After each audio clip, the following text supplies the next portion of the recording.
thinking about all these details that make it up to be a very special day.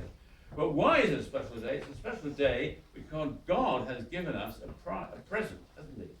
And that present is Jesus, that's right. The story of Jesus, you know it well. But I'm going to tell it to you in a different way. Okay? And I hope that you will appreciate it. But sometimes it's good to hear a Bible story put over in a different way, isn't it? It goes like this. God clapped his hand to his head and he said and cried out, I need an angel. He looked up into the heavens and he saw one swooping. Gabriel, I've got a job for you.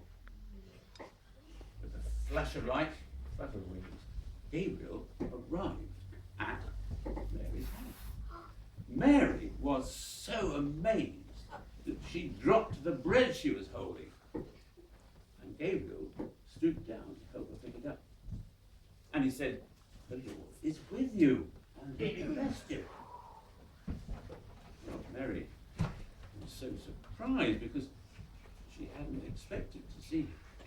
She was a good girl, a very good girl, an upstanding girl indeed, a girl of character, but her eyes were wide with fear. Not only was the appearance of Gabriel a surprise, but also she didn't know what he was talking about. Gabriel was put out. So he said to Mary, hey Mary, he said, don't look so frightened. God is pleased with you, and he's so pleased he's giving you a baby. And you have to call him Jesus. And because Gabriel was an honest angel, he had said, it's going to have to be many names. He's going to have many, many names. He's going to have a name.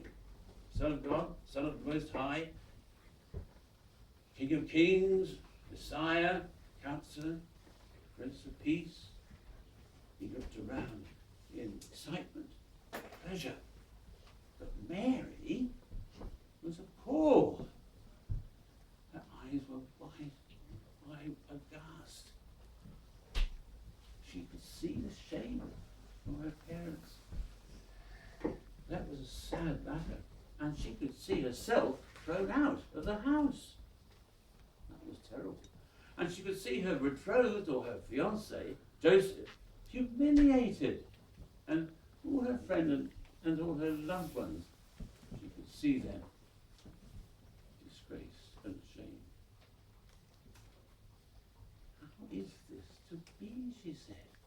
I'm not married. Gabriel saw the tears going down her cheeks. And he took her by the hand, as you would take a little child. And he said, Mary, Mary, he said, God's love will enfold you and encircle the baby inside you. And he will grow up strong and true. Mary turned her head away, for she could see the shame and the sorrow and the worry. But also, she could see the joy and the wonder. And finally, she spoke up, and her voice was strong and vibrant. Yes, God, yes.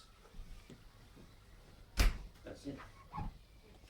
And really, basically, it was about the fact that Mary was willing to accept this terrific challenge, to have a child who was to be the Son of God. And although it's a bit of a shock to her, she took it on board. It must have been a big, big challenge to bring up Jesus.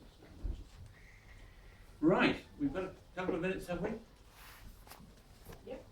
Right, well, I wonder, looking back on the past year, because you'll be into the new year soon, suddenly it'll be 2017.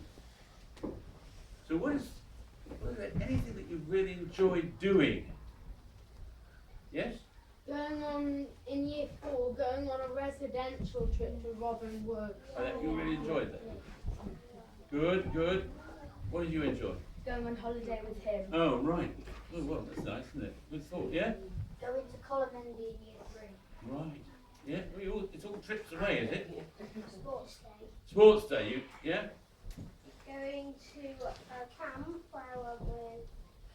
Yeah, yeah. I think we'll put hands down now because we could go right the way round, couldn't we? The most exciting thing that's happened to me was my daughter, Kate, got married. And she was at the first school for 2 years. And I had to go all the way down to Hackney. And it wasn't a church wedding, it was in Hackney Town Hall. And I'm going to tell you the story very briefly. Once upon a time, there was a boy and a girl who lived quite near to each other, on either side of the Welsh border. Their paths may well have crossed, but they never met. This was probably a good thing, for there's an ancient bylaw in the city of Chester where the girl lived that stated that if a man from Wrexham were to be found within the city walls after midnight, he could be shot with a bow and arrow. That's going back hundreds of years. Doesn't happen today. The boy Richard was a musician, a wandering minstrel, a troubadour, and he decided to try his luck in the big city of London. So he made his way there in search of fame and fortune. And meanwhile, the girl, Kate, a maker and seller of beautiful things, also travelled to London in search of fortune.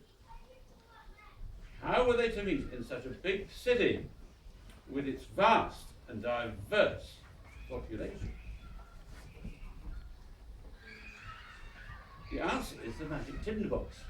There's a dating site called Tinder. Yeah, and they met through it. And Cupid took his bow and his arrow, and he pierced their hearts. They fell in love and decided to